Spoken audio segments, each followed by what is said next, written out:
Good day, ladies and gentlemen. Welcome to this webinar on Local Government Climate Roadmap and the Paris Dialogues.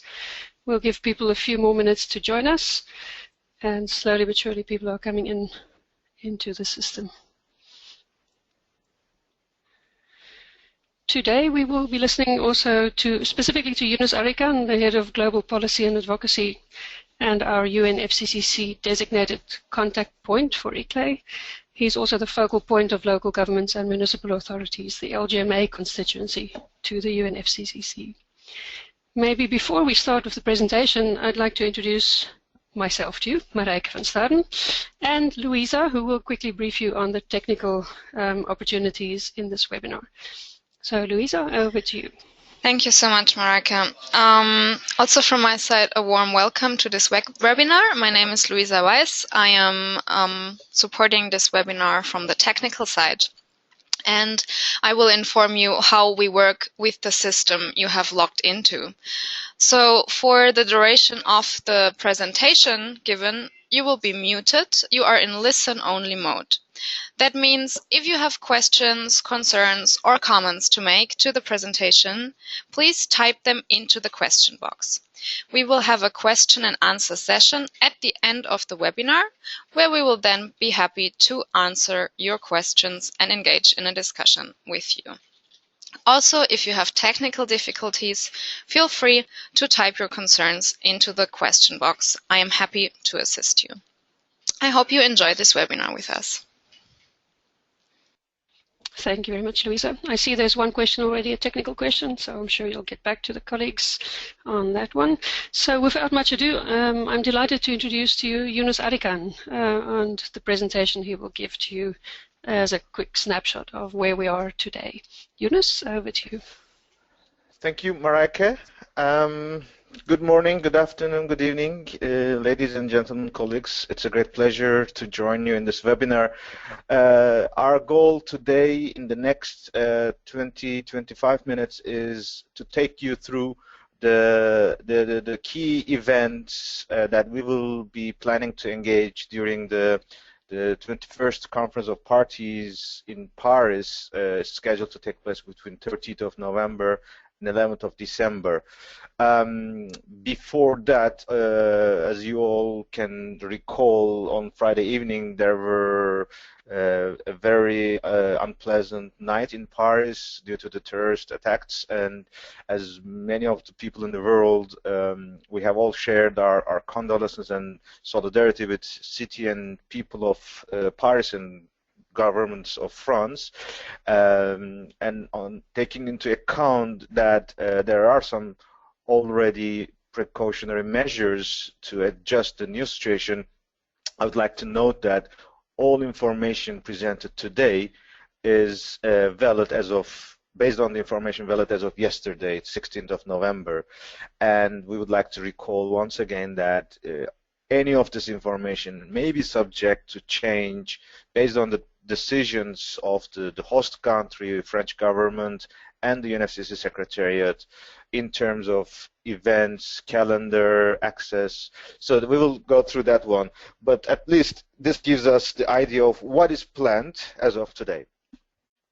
So with this introduction, what we are now considering in terms of type of events that we are engaging in Paris throughout this 2 weeks is a broad diversity, and it's really not so easy to understand what is happening where, even for those who are experienced, because COP21 is one of the largest mobilization for all parts of stakeholders, including national governments and those who are observers in the process. So what we can summarize, at least make some realistic grouping, is that we as local and subnational governments consider our heart of our advocacy and engagement through two main processes. One, the Cities and Regions Pavilion, which is situated at the green zone of Le Bourget, and this will be for 2 weeks. We will go through the details of it later on. Throughout this 2 weeks, there's one important event, which is the 4th of December Climate Summit for Local Leaders, which is taking at the Paris City Hall. This is another event that will be the space where local and subnational governments and their networks will gather their updated information, commitments, and positions.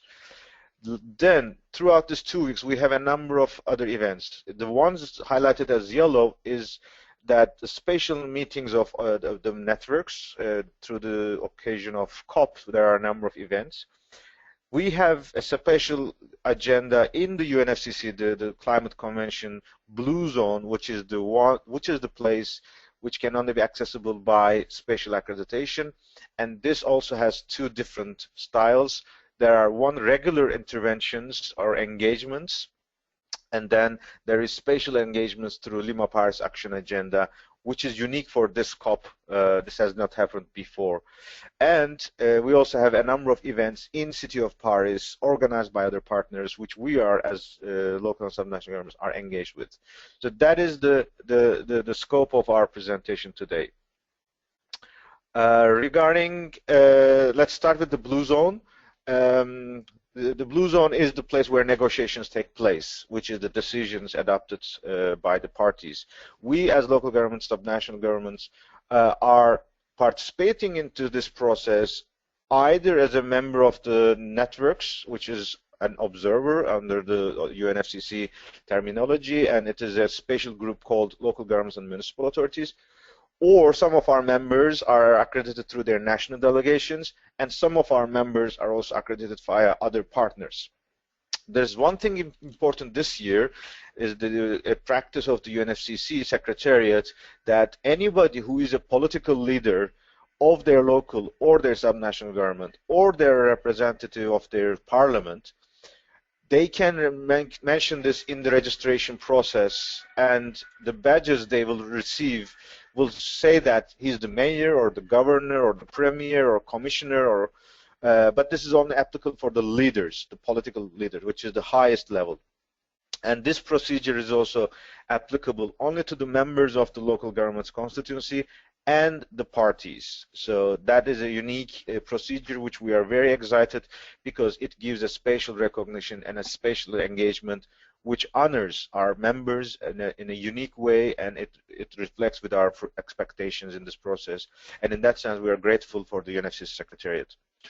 During this 2 week, another unique event is taking place, leaders events, which is heads of states and governments will be convening on the first day. Here it's not mentioned, but the date is 30th of November, Monday.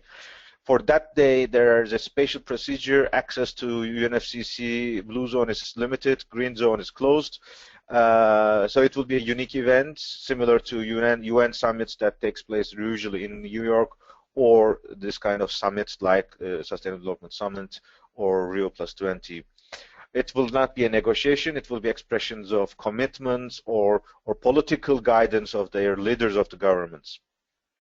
Throughout this process, the first week will be the place where the negotiations on the text will take place until 5th of December.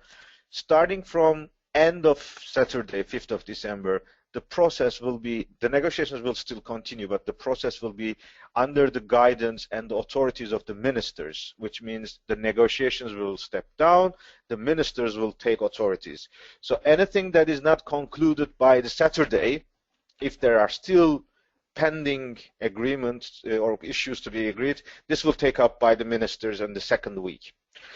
In terms of our constituency, we will have daily briefings on special days, and these will happen both in the first and second week, and these will take place in the Cities and Regions Pavilion in the Green Zone, in the workshop room. The good news is that this doesn't need UNFCCC accreditation. So those members of us who are not having a Blue Zone badge can still attend the daily briefings. One important thing, our intervention at the high-level segment, which is the time where it is recorded and shared by the ministers, is on the 8th of December, Tuesday afternoon, second week. We have 2 sessions of Friends of Cities meeting, which is the meeting with the negotiators and national governments. It is on the 1st of December, Tuesday at 2 o'clock, and 7th of December, Monday, 10 o'clock, again in the Cities and Regions Pavilion. Then, during this 2 weeks, we have Lima Paris Action Agenda. This is consisting of 12 thematic focus events and one high-level action day on the 5th of December. And each of these thematic focuses are supported with this event, either 3 hours or 6 hours, depending on the agenda. And there will be a press conference before or after, and there will be certain deliverables. In the case of Cities and Subnational Working Group, this will be a Paris Action Statement and a 5-year work plan, which is about to be released, we believe, in the next couple of days. This was the overview. So now let's go to a calendar view. As we have mentioned, Advocacy Base is the pavilion. In the pavilion, the pavilion will be open from 9 a.m. to 7 p.m., 7:30 p.m.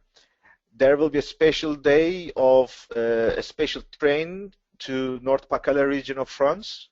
We will go to the details later on. During this day, 4th of December, is the Climate Summit. And during this 4th of December, Pavilion still will be open. During the first week, special meetings of the networks will take place. These will be either closed or open, and it is either by invitation. So each event has their unique access procedures. In the blue zone, we have a number of side events where we will provide the full list later on, but it is not that many that we can note about that. In the blue zone, the number of the LPA sessions are primarily in the first week. The themes are listed here, and the Saturday is the 5th of December, Action Day.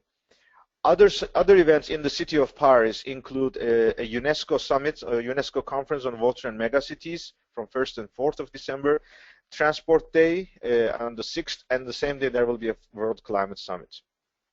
On the Sunday, 6th of December, the UNFCCC and the pavilion is closed. On the second week, the pavilion is taking place as scheduled. There is no specific events for networks negotiations in the second week. There are some networks who have their own internal meetings. In the first 2 days of the second week, we are heavily involved in the UNFCCC Blue Zone. We have, especially on the 7th of December, a number of UNFCCC official side events.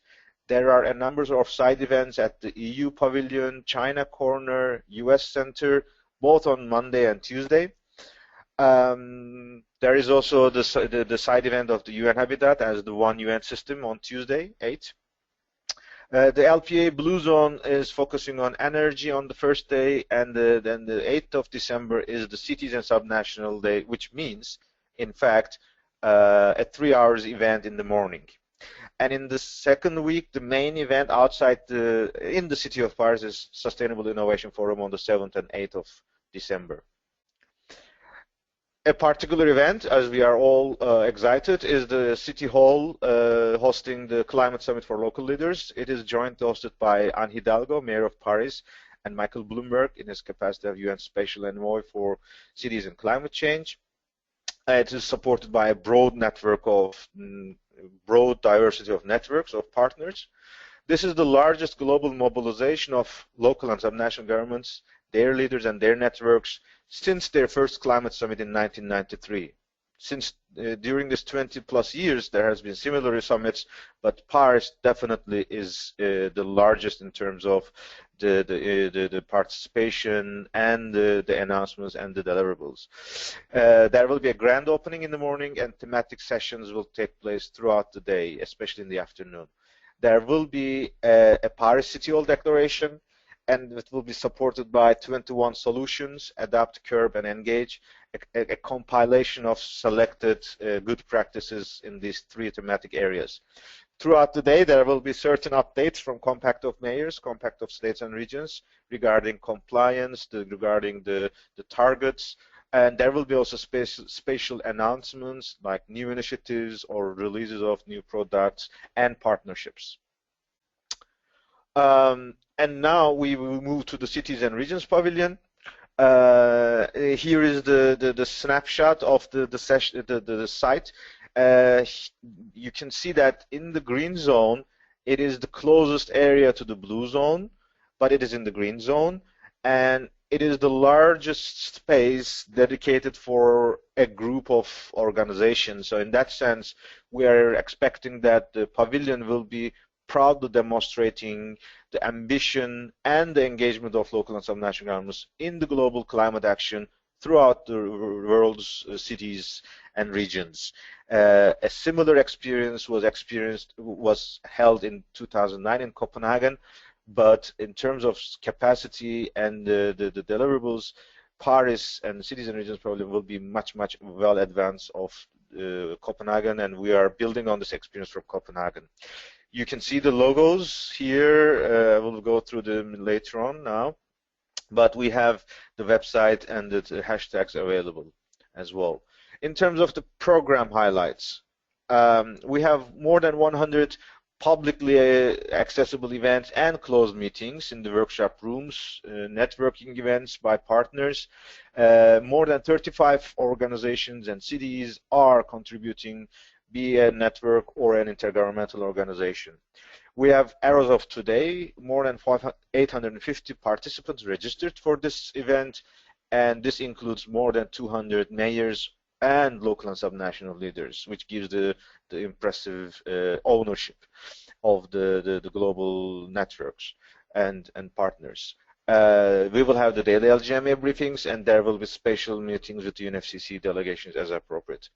There will be special transformative actions program sessions, which we will go through in the next slide, but each of those regions where there was a specific proposal, we have bundled them in special sessions depending on the region and sometimes the thematic area, and each of these sessions will present in these sessions the cities and regions who propose these actions will present through a series of events, and each session will also be supported by a technical briefing by the Union of Urban Climate Change Research Network, which will be releasing its second assessment report on cities and climate change. The scientists of this network will provide an update of the scientific data on the climate mitigation adaptation in these regions, each of the session. We have specific workshops and we have specific sessions, tap talks. As of today, we have confirmed Jeffrey Sachs and Sir David King, and we are in touch with Jeremy Rifkin as well. While we have full 2 weeks, there are certain days that are special in terms of the peaking of the events. On the 3rd of December, we have a train. We have on the Friday the representation of the registry 5 years report. The high-level segment is on the 5th of December with a number of events. And on 7th of December, we will have Finance and Renewable Energy Alliance.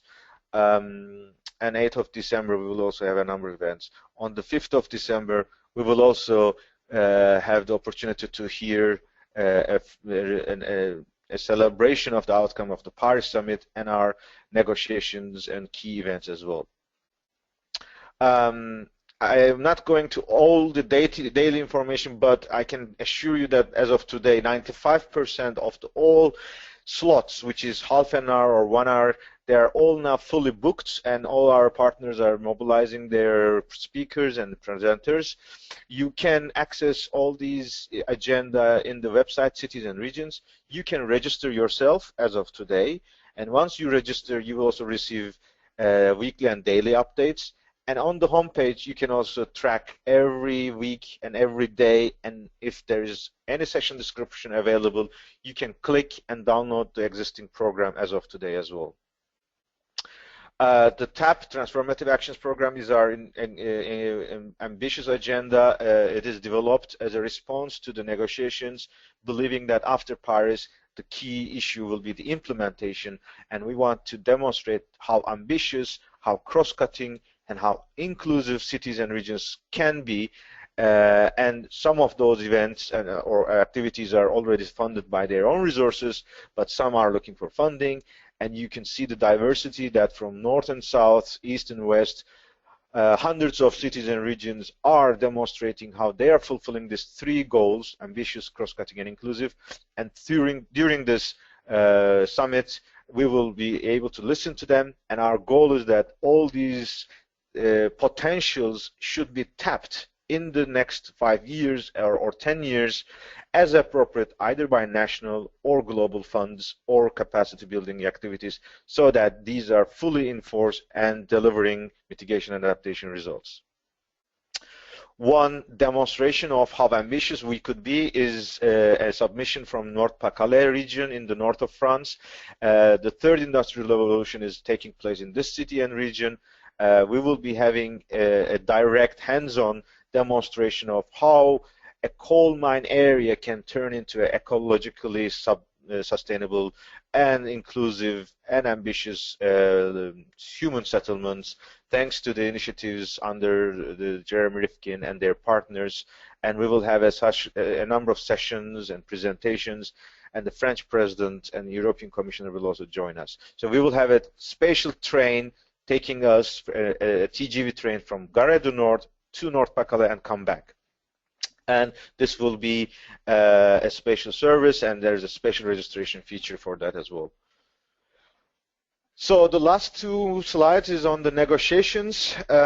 What is our expectation? As of the end of the COP20 in Lima in 2014, we were expecting to have three main progress. First, to advance global negotiations, that it should be an inclusive and ambitious climate regime. Second, enhance vertical integration, that the national, because the new climate regime is much more bottom-up and nationally driven, which means there is a much more need for local and subnational governments to more actively get engaged, and national governments to be inspired with our ambitions. That should be enhanced. And we also wanted to accelerate our own bottom-up initiatives through our coalitions and partnerships. If we look at the negotiation text especially, can we say that the text as of presented for negotiations in Paris, is it inclusive? It is partly yes. In terms of agreement, after so many years of efforts, we can say that there is a good inclusive text, especially at the preamble, and it has a special language which recognizes local and subnational government. It also recognizes non-state actors, but this preamble paragraph is unique because it really decouples us from the rest of the civil society, and this is in line with our expectation that we as local and subnational governments are a special governmental stakeholder. And the importance of that this paragraph is in the agreement is that this is probably the next 2 decades of the global climate action. So such a vision will have numerous impacts in how this new regime can be implemented with us as local and subnational governments. In terms of workstream 2, which is technical and raising the pre-ambition efforts, it's not clear. We have a good couple of paragraphs in non-party stakeholder engagement and high-level dialogues. Unfortunately, these are all bracketed, which means there are certain national governments who are rejecting, or certain parties who are rejecting this, and that is one of the key things, whether they will be able to manage to keep these paragraphs into the text at the end of the negotiations. In terms of INDCs, intended nationally determined commitments or contributions, we are also partly included. Impressive number of national governments have submitted their INDCs, which have a strong engagement and action at the local and subnational level, and there are even some good practices from both Annex 1 and non-Annex 1 countries which give strong visibility and engagement to local and subnational governments. Countries like Canada, Colombia, Mexico, Brazil, China, India, and USA, they are, of course, both powerful in terms of their positions, but their submissions are also very impressive in terms of how they would like to work with local and subnational governments. And there is more than 50%, as we said, of the whole national governments having the similar vision to the varying degrees.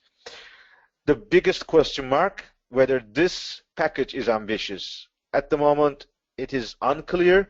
There are numerous paragraphs, they're bracketed, but from our perspective, an ambitious package, climate package, should have clear phrases on long-term goal on mitigation, especially a date for peaking emissions, probably through a global carbon neutrality and 100% renewables by the latest by 2050. An ambitious package should have a vision on adaptation. An ambitious package should have a robust regime for loss and damage, because it is almost clear that the world we are going through in the next couple of decades definitely is prepared to be warmer than more than 2 degrees if the current tendency continues. This means that there is more likelihood of experiencing climate-related events. Therefore, loss and damage is an issue also for local governments that has to be addressed very clearly in this new agreement. And as our last slide, those who have been familiar with us, we have started this journey of local government climate roadmap in 2007, when there was the first process to have a new agreement. In this 8 years, our goal was to ensure recognition, engagement, and empowerment. What we can consider as of today, independent from what is adopted, what will be adopted in Paris, this goal of our recognition, our engagement, and our empowerment, we can almost say that this mission is accomplished for concrete reasons. We have achieved recognition. There are specific paragraphs, already a COP decision, 2 COP decisions in 2010 and 2013, and hopefully the draft climate package, Paris climate package, also is adopted as we have wished so. We have already been engaged. We have been participating in ADP technical examination process. We have been having ministerial mayoral dialogues, which was unique. That has happened since Cancun, Warsaw, Lima, and hopefully in Paris. We have now special badges that recognizes us and engages us.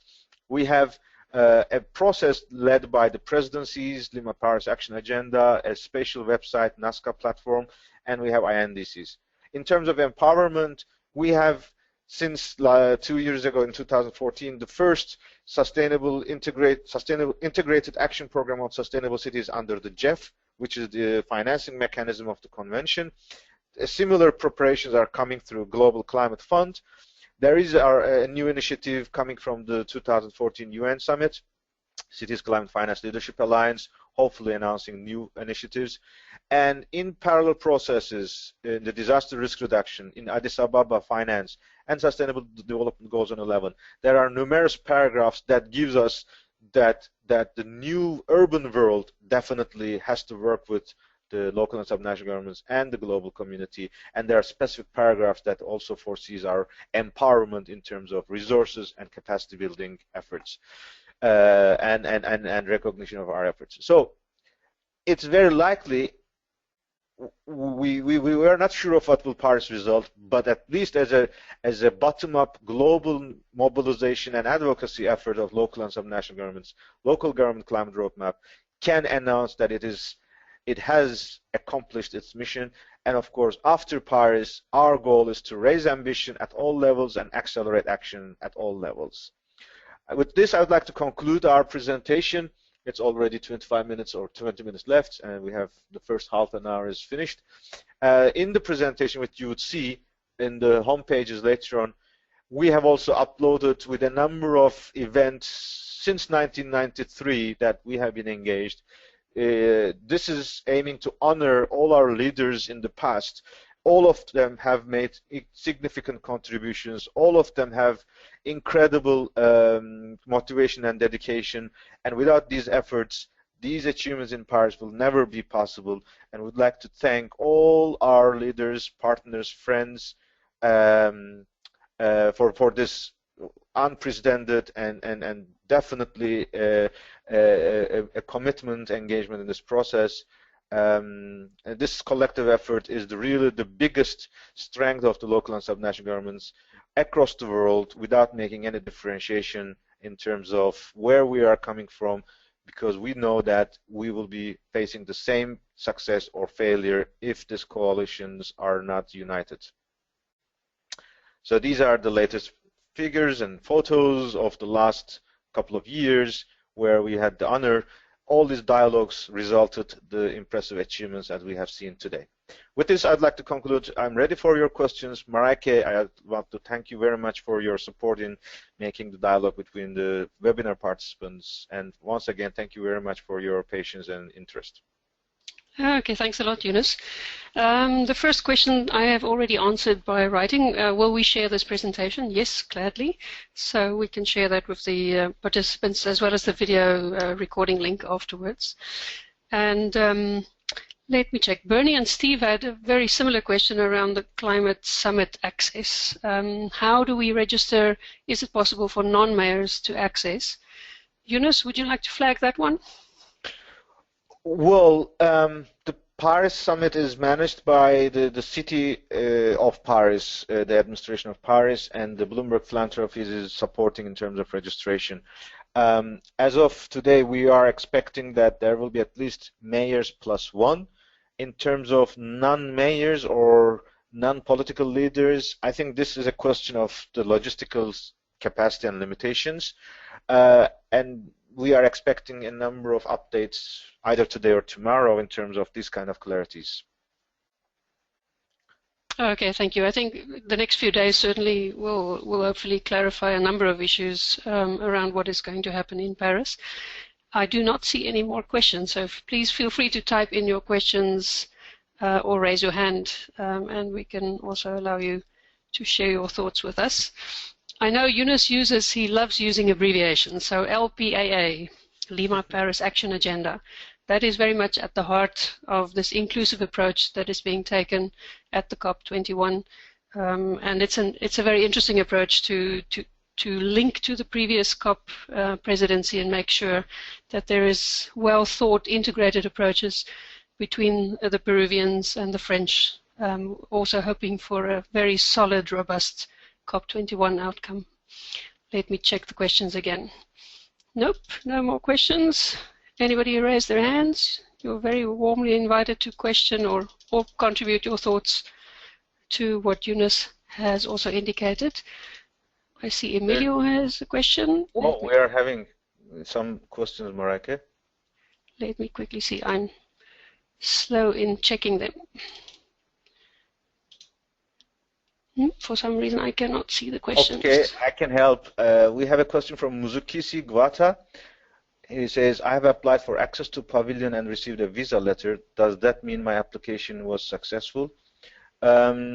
Yes, for the Pavilion, that this is a confirmation, but as we are discussing, we don't want to create unnecessary concerns, but on Monday, the French government announced that there will be certain restrictions to even to green zone. So we would recommend, please go ahead with your application to visa, but be prepared that there may be some additional measures in terms of accessing as well. Christina Anderskov from Copenhagen. Hi, Christina. Thank you, Yunus and Maryke. Very good presentation regarding access to November 30. Please let us know if we can get in, if we have accreditation.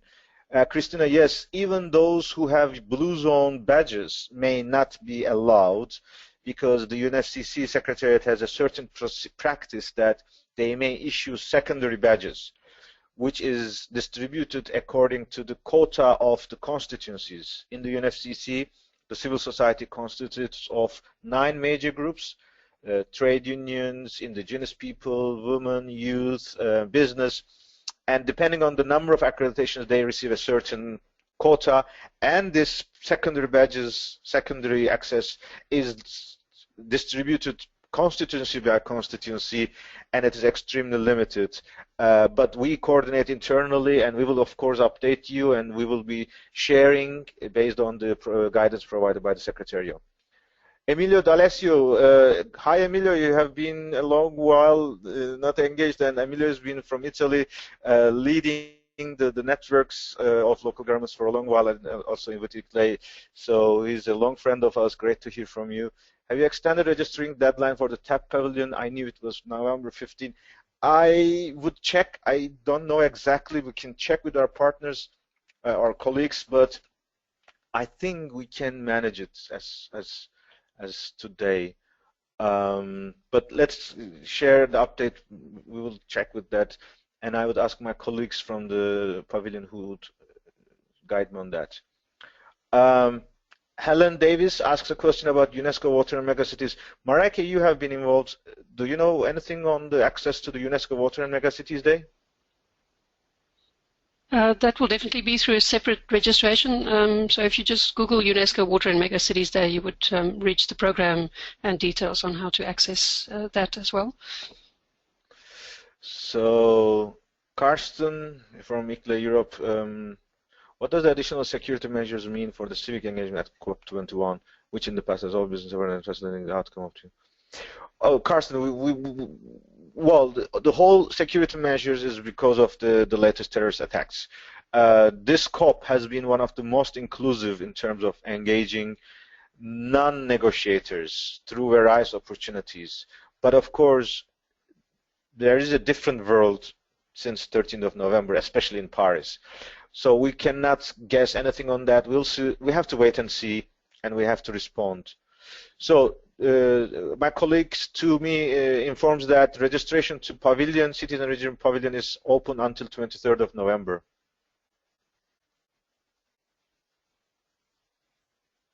So the question comes from Hussein Poliu.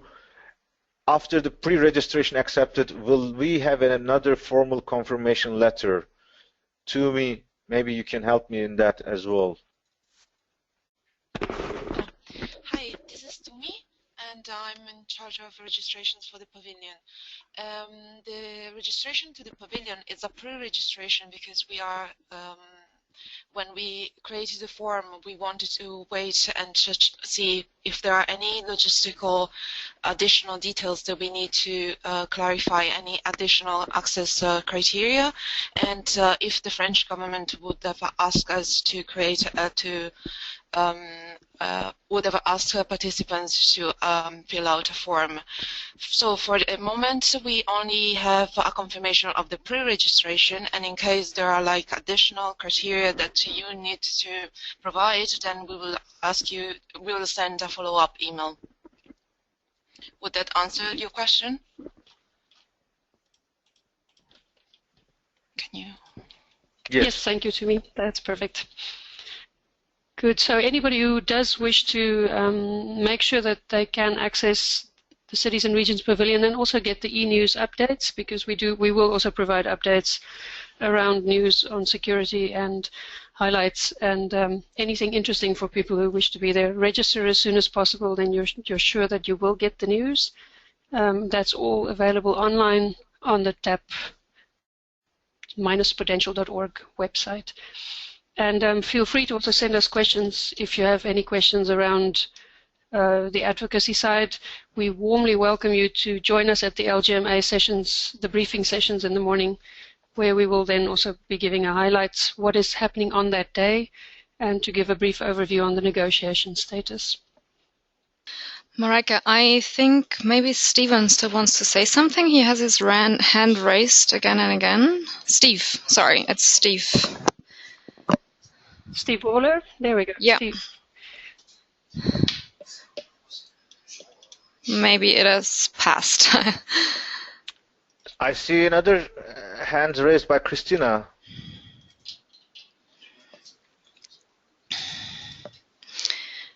Hello, hello. Steve. Hi, Steve. Can you hear me now, Tumi? Sorry, I thought you were going to unmute.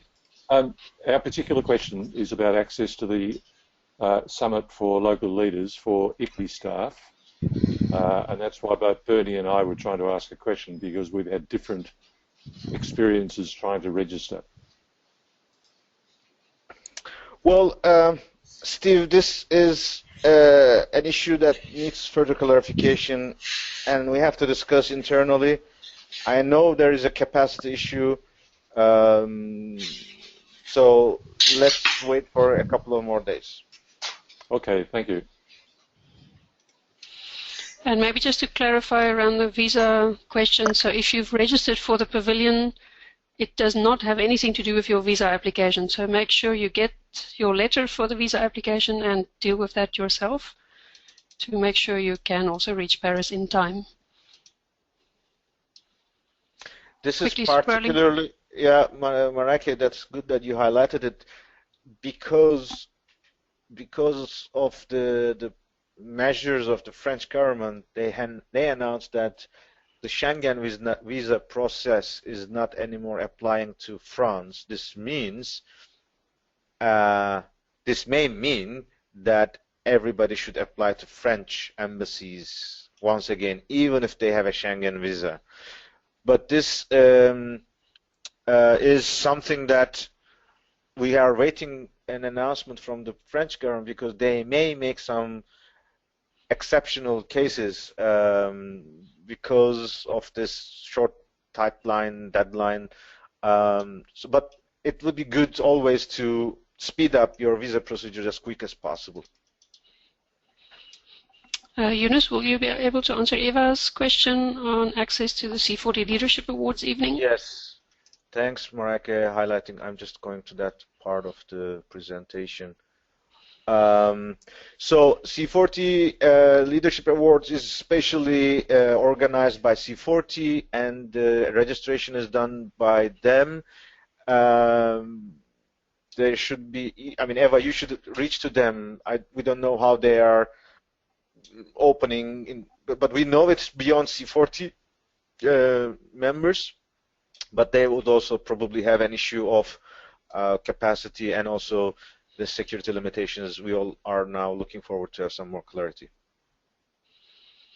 So essentially it is watch this space. I think any questions you might have, please keep on sending them also to us by email. We'd be happy to respond, and updates. Watch the website for updates as well. This is the best place to get a quick overview on any news that we have. We will definitely share online with you. And once again, Maryke, it's good that you mentioned this, because Cities and Regions Pavilion website will really be our main contact for all updates, and don't forget, we are using the hashtags We Are Ready and Tap Potential as well. We will also connect to the existing local government climate roadmap, which is mostly technically negotiation, technical part of it. But in terms of daily updates and announcements, Cities and Regions Pavilion is the best place. Please register yourself so that we can keep you updated. I have two more questions here from Eva and Steve. I think I will unmute them. First Eva and then Steve.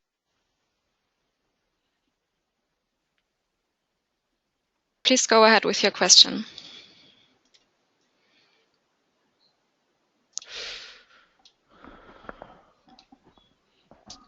Eva, we can't hear you. Okay, can you hear me now?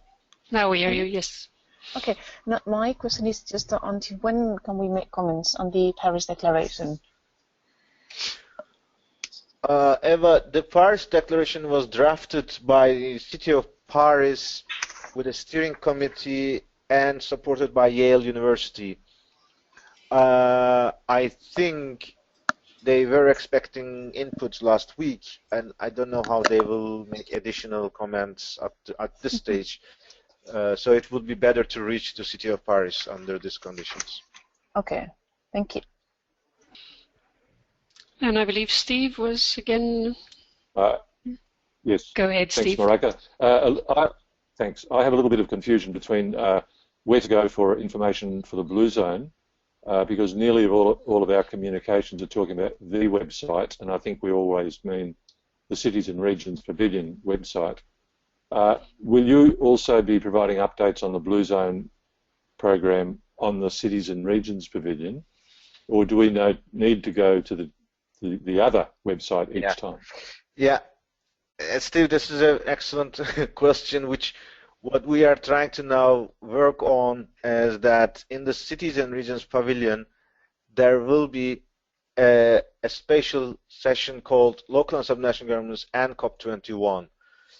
At the moment, it links to the roadmap website, but we are working with our communications colleagues that by the end of this week, hopefully, you would also have a list of events in the Blue Zone, side events, and this presentation will also be available in that area, and we will make a link to the so that it is more like a one-stop shop. You don't have to go to back and forth again.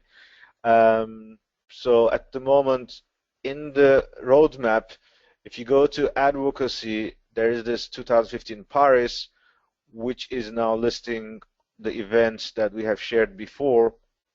But as I said, we are waiting for some updates from the French and the Yunus Secretariat in order to make everything once a time. It's also a question of capacity, but we will make sure that the Cities and Regions Pavilion will also have information on the Blue Zone events. Great, thank you.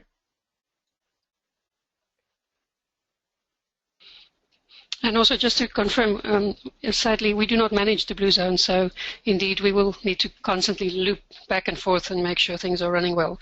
In this particular case, with all the uncertainty around ongoing decisions and so on, I would just recommend keep an eye open on the Cities and Regions TAP Pavilion website, and if we can, we will also link to the Blue Zone where there's news that you can also get things easily and centralized. One thing in the presentation which was not clear, we will also upload the specific website of the Secretariat, which is, this is the official one. There is a newsroom which takes you any announcements, and then there is another part, conference information hub, which is more logistics, side events, and this kind of stuff. And there is the Paris host country website is the place where you have all the updates from the French government. As you can see, for example, the meeting of the French Senate yesterday is now seen here.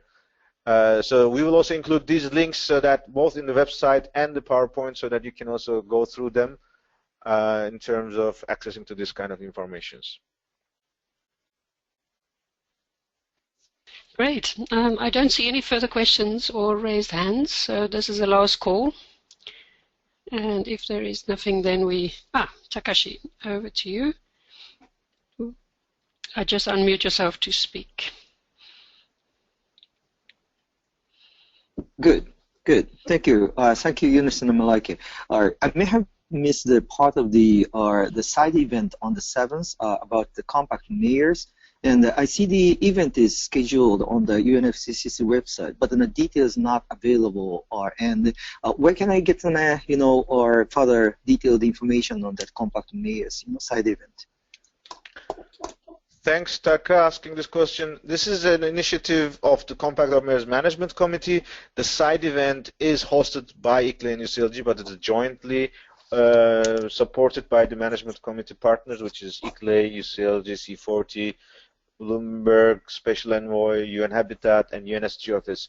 Today we will have a number of consultations, and by the end of this week you would have the first draft. Basically, it is 90-minute session. We would provide a brief update technically in terms of the compliance, numbers of commitments, and what is the quantification in terms of capacity building and also the aggregated numbers. Then we will enable our committed and complying cities at the mayor or subnational leader level. Around 10 we can give the slot, and we would like to have responses from the national governments who have been supporting this process, both from the Annex 1 and non-Annex 1 countries. This would be the basic structure. Details will be announced soon. Thank you, Yunus. So step by step, all these sessions that will be hosted in the Cities and Regions Pavilion will be uploaded. Many are already available. And in the Blue Zone and Green Zone and side events, look to the specific websites where these will also be made available. If you have any questions on events where any of the LGMA partners are available, normally Yunus has a very great overview on the LGMA website. Apologies. And there is also a platform being established by an external partner group with the aim to have that complete overview of all city and region related events. We will share that link as well as soon as that has been launched. That is in development as we speak and might be a very useful resource to get a quick update on who organizes which events or when events take place on a particular time slot. Excellent. Thank you very much for a very nice interactive session and great questions. We hope to see you at the COP21, and in the meantime, I believe we can then say farewell and wishing you a safe, successful journey if you do travel to the COP. Yunus, any last words from your side? No, there is a last question from Helen regarding an email for the especially accreditation because there was communication issues. We are waiting for some updates from the UNFCCC and the French government in order to make full answer, but we would also will keep you updated, and we would make use of this registered participants of this webinar if we have any additional information. Excellent. Thank you very much, Yunus. Wishing everybody a great day, morning, afternoon, or evening, wherever you are. Keep safe. Goodbye.